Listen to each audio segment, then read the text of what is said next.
John Wayne would fire a bum bum bum. Clint Eastwood would go bum bum bum bum bum, and 37 people would fall down.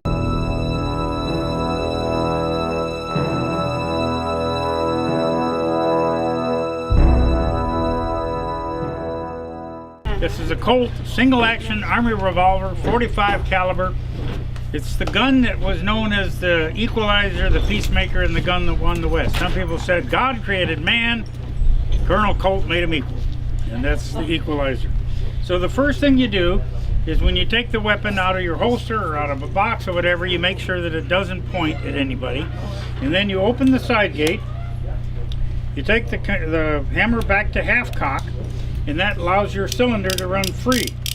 And when you turn that cylinder, you can count the holes. 1, 2, 3, 4, 5, 6. Now, if you've got 6 empty holes, you basically have a gun that has no ammunition, will not make noise, and will not hurt anybody. So now, pointing at anybody is a matter of politeness, not a matter of safety. You have an unloaded gun. The way that the hammer works, there's actually 3 notches on the hammer where the trigger engages the hammer. The first notch is called the safety notch, and all it does is click back and allows your hammer to be off the cartridge, just like that. It's not a dependable safety. If you were to get bucked off your horse and land on the hammer, the gun would go off. In fact, Wyatt Earp, the great Wyatt Earp, one time was sitting at a card game in Dodge City, Kansas, leaned back in his chair, the gun fell out of the holster, hit the ground, and went off. And of course, everybody hit the ground. They all thought they were being shot at. So even Wyatt Earp made the mistake. Many of the characters of the Old West used to what they called 5 beans in the pot. In other words, you got a 6-shooter with 6 possible holes, and if you line up the hole that's directly in line with the barrel and the hammer, if you keep that empty, then it doesn't matter whether you drop your gun. So that's one of the possibilities. On the other hand, you've now reduced the number of shots, so you have to decide whether or not you think it's important to be fully loaded with 6 shots or 5. But anyway, it's safer to carry 5. So that's the first notch. The second notch, which is called the half-cock notch, is the notch that allows freedom of the cylinder. The cylinder is now loose. This is the loading gate notch. You open the gate, you put the bullets in, and then when you're done, that's how you unload the gun. Now, many times the cartridges will swell after they explode, and they don't just fall out. In which case you have an ejector rod, a spring-loaded rod that you go like this, and you can knock the old cartridges out. If there's any disadvantage to the Peacemaker, it's the fact that they're not the easiest, fastest gun to reload. When they improved and made semi-automatic guns, even when they improved and made the double-action guns where you just open it up, drop the cartridges, put them in, it's faster. But nothing ever is improved upon the balance of the old Peacemaker. The Peacemaker was absolutely the most wonderfully balanced gun in the world. So there's half-cock. Now, you've heard the term going off half-cock. If you pull the trigger when the gun is in half-cock, one of 2 things will happen. You'll either break the trigger, or you'll break the trigger notch, the half-cock notch on the hammer. But either way, that hammer is going to now fall and hit the bullet. And if the bullet is not lined up completely with the barrel, guess what? It's going to come out the side of the gun and blow up in your hands. That's why you never want to go off half-cock. That's where it comes from. Close the gate, take it back from half-cock into full cock, and now that's the firing position. Now what you don't want to do is when you're handling the gun, you don't want to go from half-cock down. Half-cock is, remember, the loading position, and many people make the mistake of pulling back slightly, pressing the trigger, which allows the hammer to fall. But when that happens, the bolt that engages the cylinder comes up, and what happens is you get a crease or a mark in between the notches. And anytime you pick up a gun and it's got creases there, it's because people have mistakenly let the hammer down from half cock. You want to go back and engage full cock. From full cock, it doesn't really hurt the gun to dry fire, or you can set it down. Here's what I think would happen with Alec Baldwin. First of all, oh Lord. Yeah. First of all, the #1 mistake is nobody bothered to check the gun before they handed it to him. somebody, whether it be the armorer or the AD or whoever it was that was responsible for it, simply reached in the box, handed it to Alec Baldwin and said, it's a cold gun, it's not loaded. And he just simply assumed that it was unloaded, never bothered to check it himself. And so he wound up with a gun in his holster that was fully lethal, at least one bullet in that gun. Fast draw really gets a start in the 1950s. The very first, the gunfights, first of all, the gunfights of the Old West, the rules are pretty simple. Put every advantage on your side. That's why Wyatt Earp doesn't go down by himself. Virgil Earp deputizes his two brothers and Doc Holliday, and they take a shotgun with them, and they go down Fremont Street, enter a vacant lot, and ask for people to arrest. The gunfight takes 30 seconds, 3 men are killed, 3 men are wounded, 3 men run away. That's the typical normal gunfight in the Old West. Multiple people, because you don't go by yourself, you bring your brothers, you bring your friends, get everything on your side. That's a normal gunfight. Very few gunfights are where one person stands here, one person stands here, and they have a shootout. The one famous one is the one with Wild Bill Hickok in Springfield, Missouri with Davis Tutt. Davis, one of the greatest times that we've spent with WWHA. We did our roundup in Springfield, Missouri, and we got to actually stand in the place where Davis Tutt and Wild Bill had their shootout. Wasn't that fun? I mean, it was a really exciting event. So these two men had been arguing over a card game, arguing over a watch that had been picked up by anger. And anyway, both men go for their guns. Both men probably got off a shot. And Davis Tutt missed, and Hickok's bullet slammed into Davis Tutt and killed him. Two men, hand to hand or shooting at each other, almost impossible to match until we get into the movies. And then most of the movies are based on that type of gunfight. However, it took a while to get to that point. The very earliest of the movies were the movies with the silent films. They didn't really have too many face-to-face gunfights. Silent films were different. And one of the things about the old early movies is here's how they used to shoot their guns. They'd hide behind a rock and they'd go blam, blam, blam. I guess what it was, if the bad guys were 50 yards away, you went blam. If they were 100 yards away, you went blam. I always thought it was great that Roy Rogers and Gene Autry would chase guys on horseback. They'd ride, as fast as they could, riding Trigger and Champion. They'd be shooting blam, blam, blam, and then they would get to the place where the bad guy ran out of bullets, and he'd go click, click, and then you know what he would do? He'd throw his gun away. Now wait a minute. It costs a month's salary, and it is not broken. It's just unloaded. It's not working. Takes the gun, throws it away. Now, does Roy Rogers and Gene Autry say, "Aha! You threw your gun away"? No, they put their gun back in the holster, and then decide to fight it out. And the bad guy runs up to the top of the mountain, Now he could go there and get away, he could go there. The only place that he can't get away is up on that hill, which is what he chooses to do.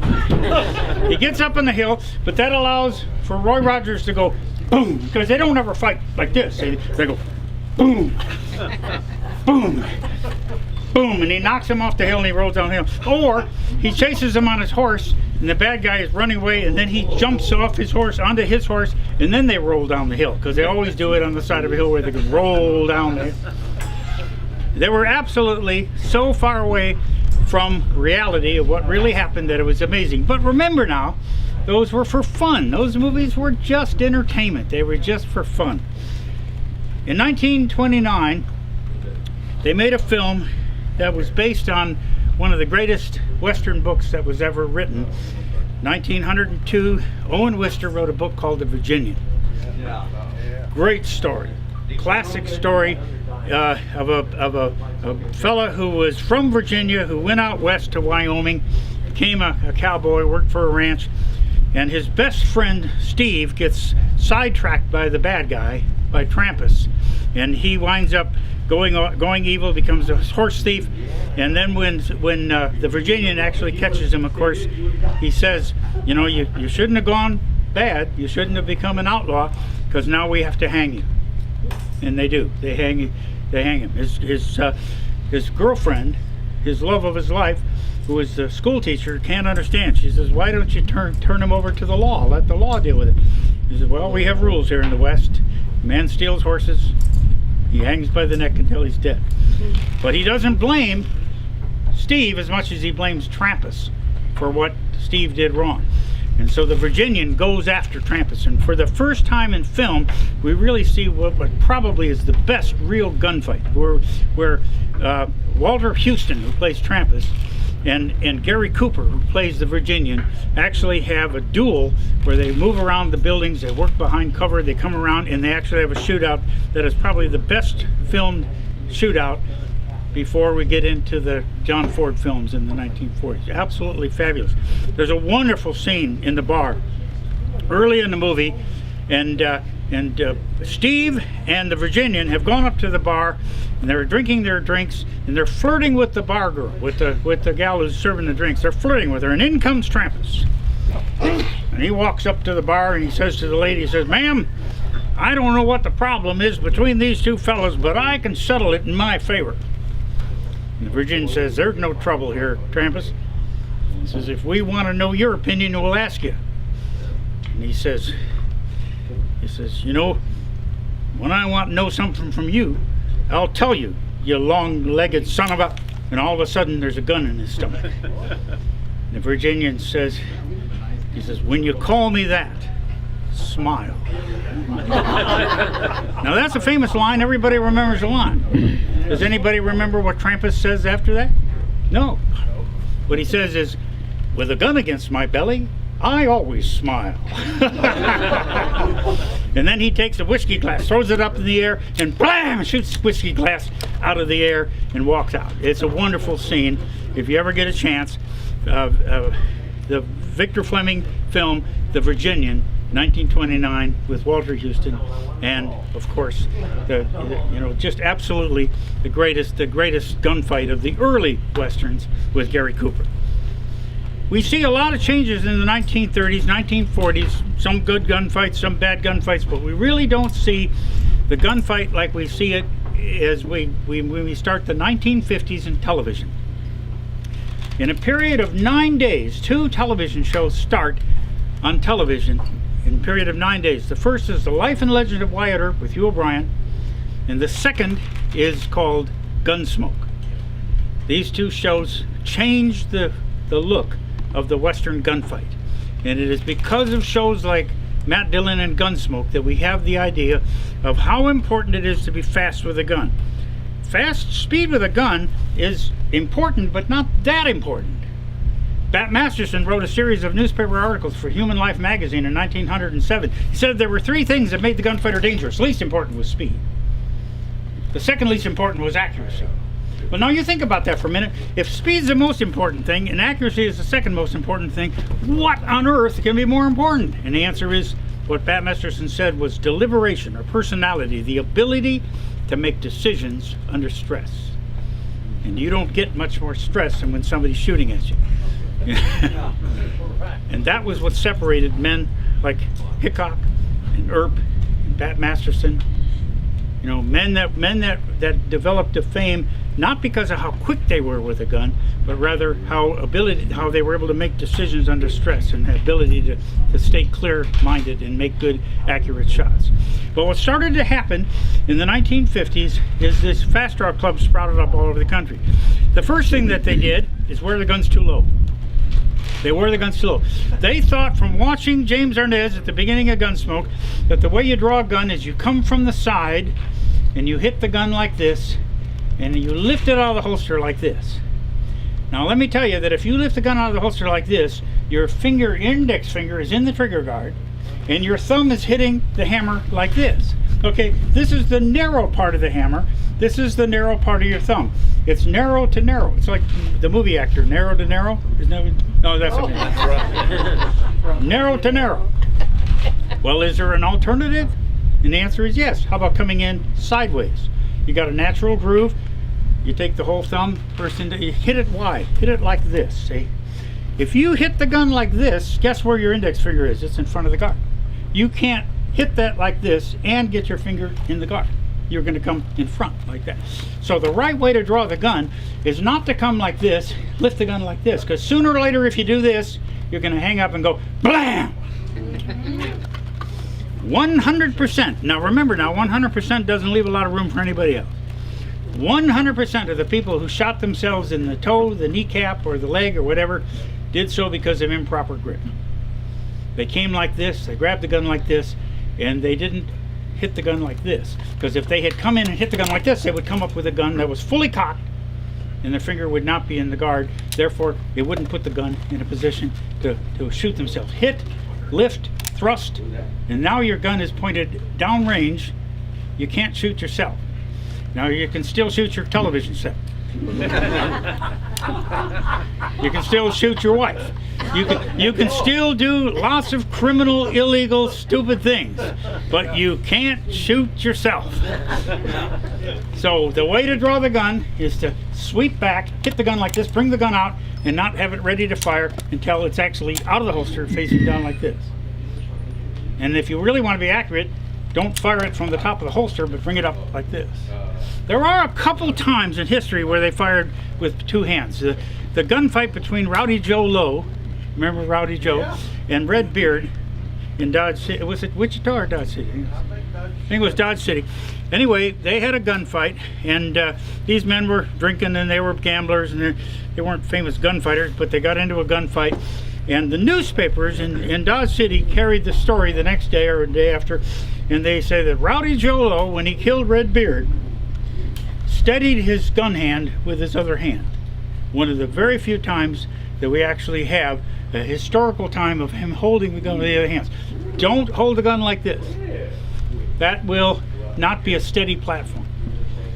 See, like that. You don't want to do that. What you want to do, if you want an accurate shot, is you bring this with your strong hand, this with your weak hand, and there's actually two ways that are recommended. One of them is called the isosceles triangle. You stand like this, and you hold the gun like this, straight up. Okay, the problem with that is if you want to shoot something to the side, you kind of have to move your whole body like that, see? The other is called the Weaver stance. The Weaver stance is slightly turned like this. You take your strong hand, you push the gun like that, you bring your other hand like this, and you actually are pulling against the gun. And what happens is when you fire the gun, blam, it comes up like this. You could actually cock the gun coming down like that. That's how effective it is. So you hit, blam, like that. And that gives you the ability that if you wanted to move, you could move like this or you could move like that without having to move your feet. So the Weaver stance. But that's a modern style shooting. It was not used in the Old West. I know of no cases. There were times in the Old West where people shot like this. There were times where they shot like this, but I don't think there was ever a time historically where they shot in a Weaver stance. I think probably when Rowdy Joe Lowe did it, he did it like this. That's what I think, something like that. But we do know that at least he used a two-handed stance, which is not very common in the Old West. There's only really a couple of tricks that were used in the Old West. First of all, the movie industry likes to spin and twirl guns. And if you saw the movie Tombstone where Michael Biehn spins his gun, it's really interesting because I've had people say, was Val Kilmer as good with his gun as he is in the movies? And I said, you mean Michael Biehn? They said, no, was Val Kilmer, Doc Holliday as good? I said, you mean Michael Biehn? I said, well, think about it. It was Johnny Ringo, Michael Biehn, who walks up and he goes like this. He's spinning his gun. And he does a backward spin, then he does a forward spin when the gun goes forward, he does a butterfly where the gun goes around.